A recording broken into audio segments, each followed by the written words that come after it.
Hola, esto es Suma y Contradicción. En el episodio de hoy vamos a abordar una pregunta muy interesante que ha sido estudiada desde la filosofía, la teología y que resulta especialmente atractiva para personas creyentes o personas que tratan de vivir a la luz de unos parámetros de una moral religiosa, por ejemplo, de la moral cristiana.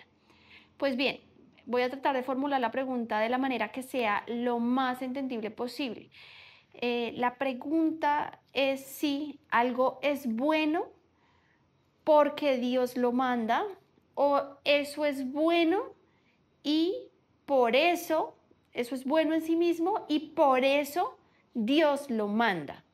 Si nos vamos con la primera opción, algo es bueno solo porque Dios lo manda, entonces tenemos un problema porque podríamos decir, bueno, y si, digamos, Dios ahorita nos dice que no debemos matarnos los unos a los otros, ¿no? Porque hay un mandamiento que es no matarás.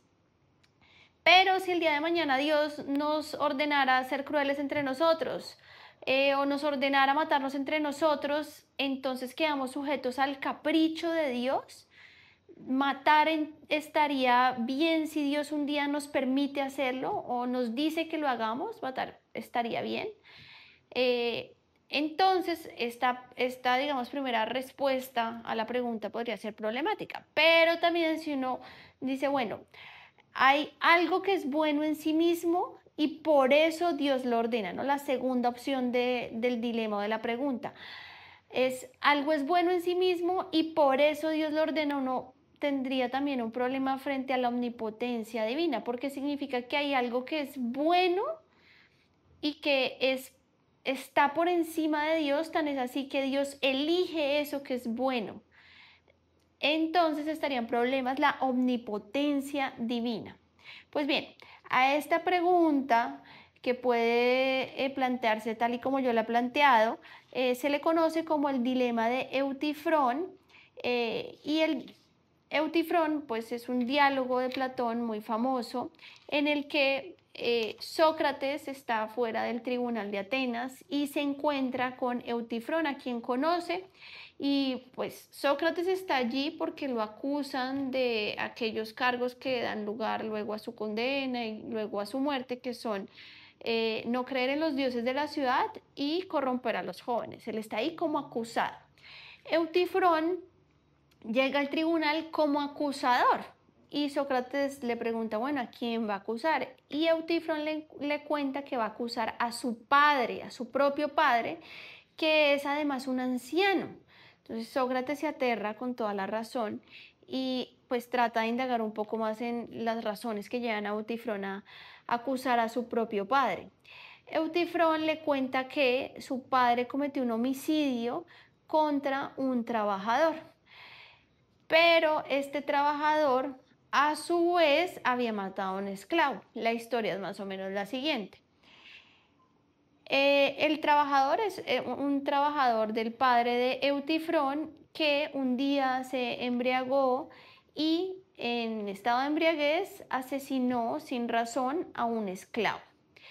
El padre de Eutifrón se enojó tanto que lo amarró de las manos y de los pies y lo metió en un foso y mandó unas personas a consultar a las autoridades religiosas o exegetas qué debía hacer con ese trabajador que había matado a uno de sus esclavos de manera injusta, estando en un estado de embriaguez. En el término que estas personas van a consultar a las autoridades religiosas qué puede hacer el padre de Eutifrón con ese trabajador que mató al esclavo, el trabajador fallece muy seguramente de hambre, frío, y como fallece, pues ese es el cargo que plantea Eutifrón presentar en contra de su padre. Eutifrón le cuenta a Sócrates que todos sus familiares, toda la familia está en contra porque consideran que es una acción impía. Y siendo un poco pretencioso, Eutifrón dice, bueno, es que mi familia es además ciega, son ciegos, no saben nada de las cosas divinas, no tienen ni idea de lo que es santo y de lo que es impío. Entonces aquí le dio la oportunidad a Sócrates, que ya sabemos todos que disfrutaba de preguntar y también de indagar sobre la esencia de las definiciones, le pregunta pues a Eutífron qué es lo santo y qué es lo impío. Eutífron se arroja con una primera definición. Dice que lo santo es, van a ver que es básicamente lo mismo que él está haciendo. Lo santo es perseguir en justicia a todos los hombres que matan sin importar quién sea. Lo que él está haciendo, perseguir en justicia a su padre por haber matado a otra persona sin importar que sea su padre. Entonces él dice, lo santo es perseguir en justicia a los hombres que matan sin importar quién sea. Y lo impío es no hacerlo, no perseguirlos, lo contrario, ¿no? Lo contrario a la conducta que él está realizando o ejecutando.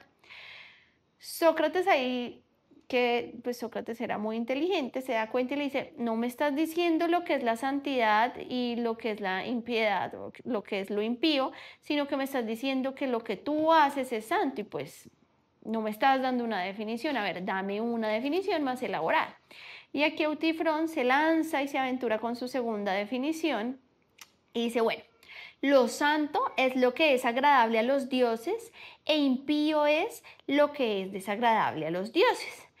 Pero tengan presente que estamos hablando de la antigua Grecia. Todos en algún momento hemos leído sobre mitología griega y lo que conocemos como mitología griega nosotros era la religión de la antigua Grecia.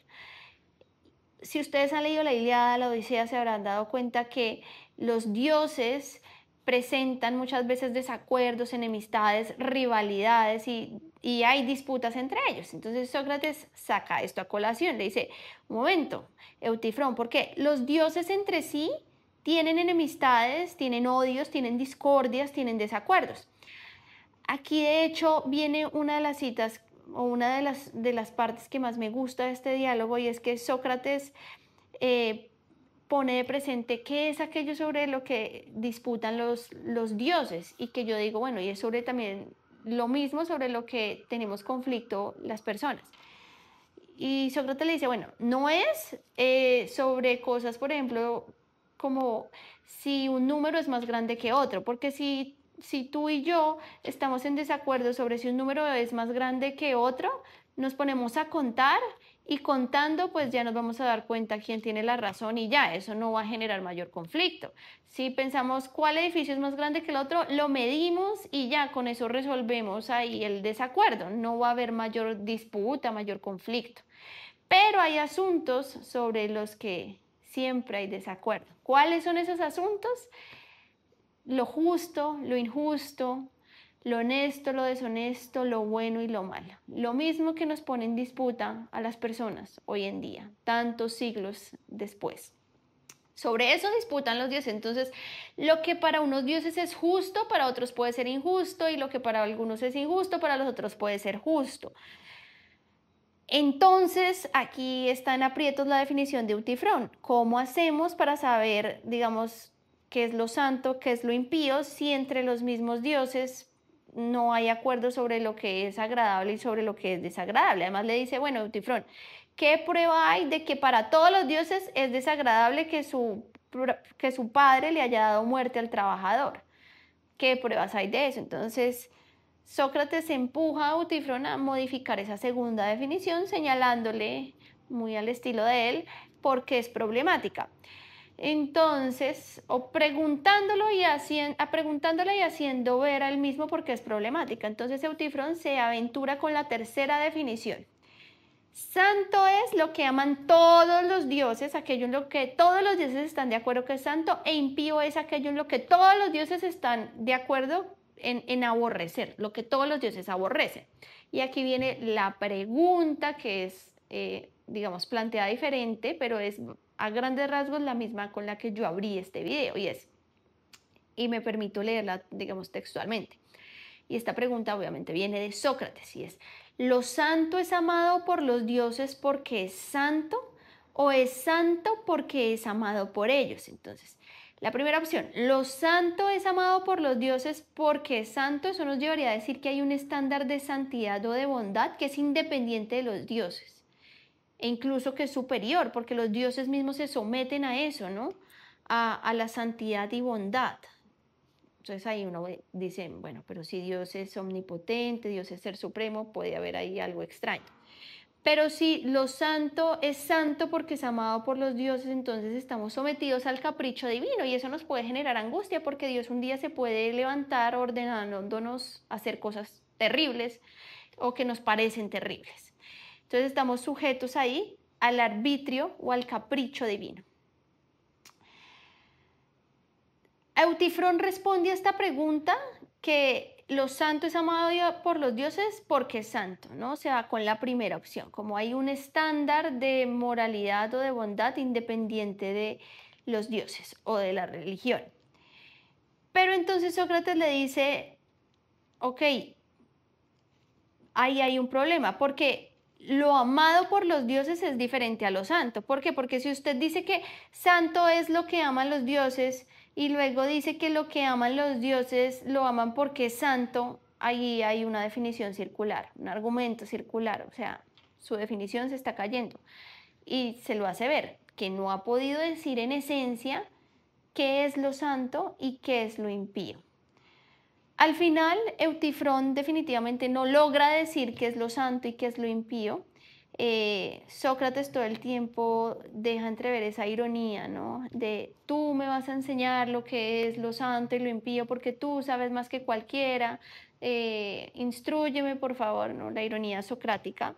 Al final Eutifrón sale corriendo, sale huyendo, ya no quiere intentar más definiciones, le dice, no, no, no, ya tengo tiempo, me tengo que ir y ahí termina el diálogo.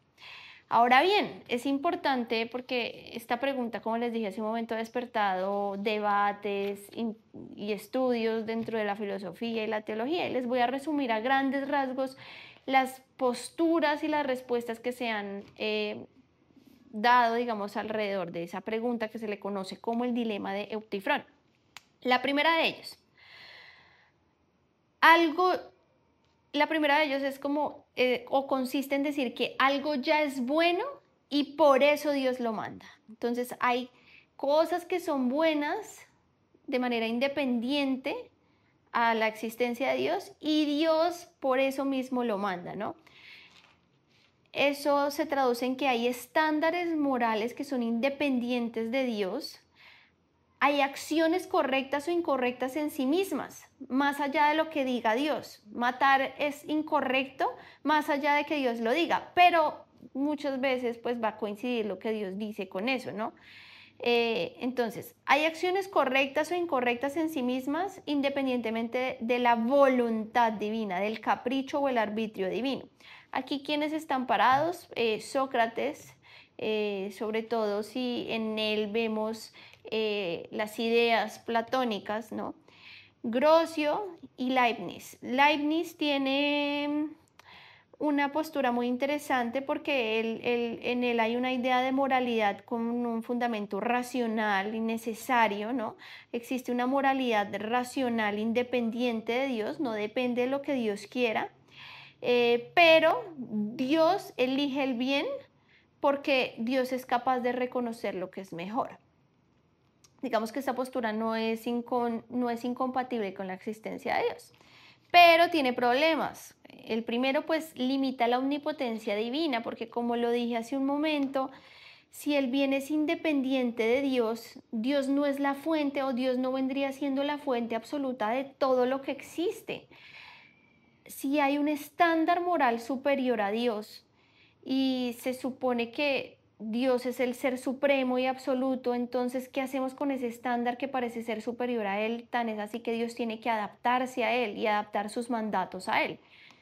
Dios ya no sería causa última de todo lo creado, sino un descubridor de valores. Además, se crea una dualidad ontológica extraña o problemática porque tenemos por un lado a Dios que es ser supremo, pero por el otro lado tenemos el bien, lo bueno, y es otra entidad que pareciera estar por encima de Dios, pero Dios es ser supremo, entonces ahí hay algo extraño. La segunda postura o el segundo cuerno del dilema consiste en decir que lo bueno es bueno porque Dios lo ordena, porque es la voluntad de Dios. Esto se le conoce como la teoría del mandato o voluntarismo. Matar está mal porque Dios dice que no lo debemos hacer, pero si Dios el día de mañana dijera otra cosa, pues tendríamos otras reglas morales. El tema con esta postura es que, bueno, sin mandamientos o revelaciones de Dios sobre lo que es bueno y es malo, pues no habría nada bueno o malo en sí mismo, ¿no? Entonces, si Dios dijera que comer personas está bien, pues eso sería lo correcto. Y si Dios no dice nada, pues no habría nada ni bueno ni malo. Eh, ¿Qué pasa si Dios mañana cambia de opinión y nos ordena ser crueles, no? ¿Vamos a quedar sujetos a ese arbitrio, a ese capricho divino? Ahí pareciera haber un problema. En esta postura están Martín Lutero y Calvino. Calvino tiene la idea de que la voluntad de Dios es justa por el solo hecho de que es lo que Dios quiere, por el solo hecho de ser la voluntad de Dios. Claro, tal vez para personas religiosas es fácil aceptar esto, pero personas que no sean tan religiosas o que no sean religiosas en lo absoluto, pues esto puede ser completamente problemático. Las críticas que se le hacen a esta postura es, bueno, quedaríamos sujetos al arbitrio y al capricho divino, como ya lo dije hace un momento. Necesitaríamos todo el tiempo revelaciones específicas de Dios para saber qué es bueno y qué es malo. Y además, pues, esa obediencia ciega a lo que Dios manda nos podría, o tal vez es el fundamento que lleva a personas de diferentes religiones creer que están legitimadas para matar en nombre de Dios o para hacer cosas malas en nombre de Dios. Y esto puede resultar problemático para algunos. Finalmente viene la postura que a mí más me gusta, y es una que dice, eso es un falso dilema. Existe una falacia que se llama la falacia del falso dilema, y es cuando se presenta dos opciones como si fueran las únicas, por eso es un dilema, porque o es lo uno o es lo otro y ambas parecen indeseables o problemáticas, pero es falso este dilema cuando existen más opciones. Y aquí en esta postura están los grandes de la Iglesia Católica como San Agustín, San Anselmo y Santo Tomás. Ellos van a decir no, ni lo uno ni lo otro. ¿Qué pasa?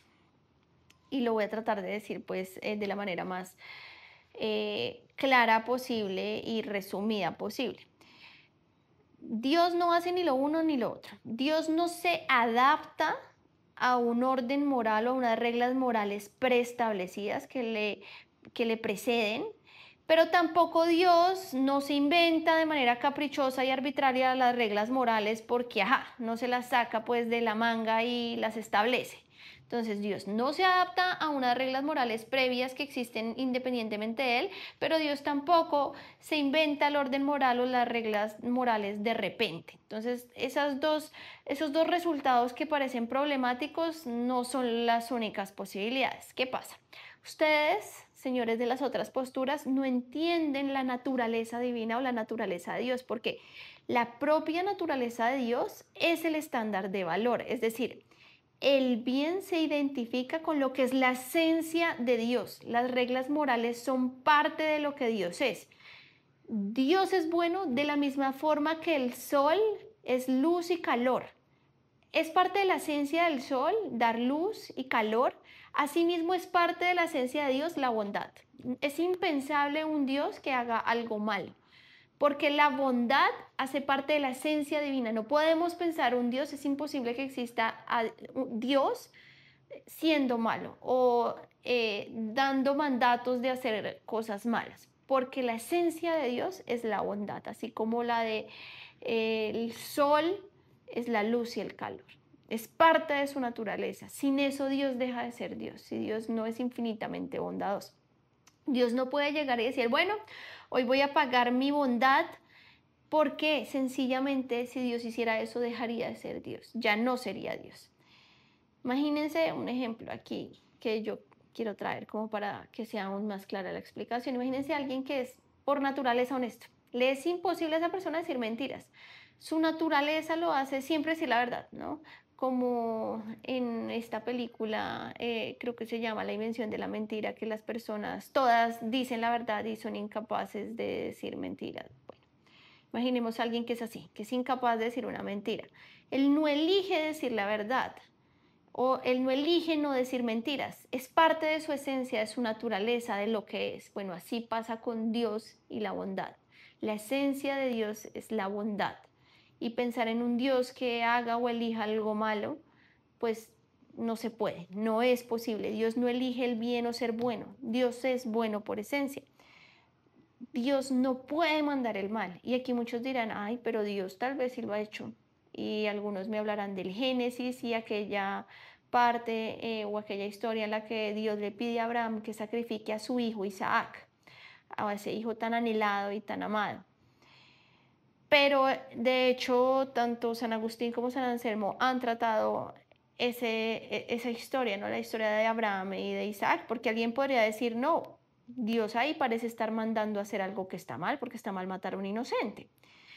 Ahí lo que hay es un problema del entendimiento nuestro, que es muy limitado. ¿Qué pasa? Ahí no hay un verdadero mandato de Dios, digamos a la luz de lo que que pensaron San Anselmo y San Agustín, no hay un verdadero mandato, sino que lo que hay ahí es una prueba de fe, que es diferente. No hay un verdadero mandato ni hay una nueva regla moral. Ahí es una prueba de fe. Eh, el filósofo Kierkegaard, que no hace parte de esta posición del falso dilema, sino más bien de la primera, porque él cree que hay una moral universal de origen racional y secular, pero él habla del caso de Abraham, Isaac y digamos lo que le pide Dios a Abraham. Y eh, este filósofo nos dice, bueno, ahí lo que hay es una suspensión teleológica de esa ética, porque en casos excepcionales, muy excepcionales, el hombre o el ser humano puede suspender la moral, esa moral que es universal, que es racional y secular, existe independientemente de Dios, pero la puede suspender en favor de un fin superior, como lo es la obediencia absoluta que se le debe a Dios. Entonces, claro, Abraham está legitimado para suspender esa regla ética y matar a un inocente, porque usualmente la regla ética es que no se debe matar a un inocente o que matar a un inocente está mal, y Abraham la suspende porque es para, digamos, para obedecer a un mandato de Dios, lo que es a su vez un fin superior. Eh, Esta es otra manera, digamos, de entender. Yo me inclino a la hora de entender esta historia de Abraham e Isaac, de entenderlo más como es que ahí lo que hay no es una nueva regla o un nuevo mandato de que tenemos que matar a nuestros hijos, sino hay una prueba de fe que se enmascara, digamos, en esa orden. Pero no es que Dios esté dando unos nuevos mandamientos ni nada por el estilo. Bueno, hasta aquí las principales posturas y respuestas que se le dan a este interesante dilema. Si quieren contarme cuál es su posición o dejar alguna opinión, no duden en dejarla en los comentarios.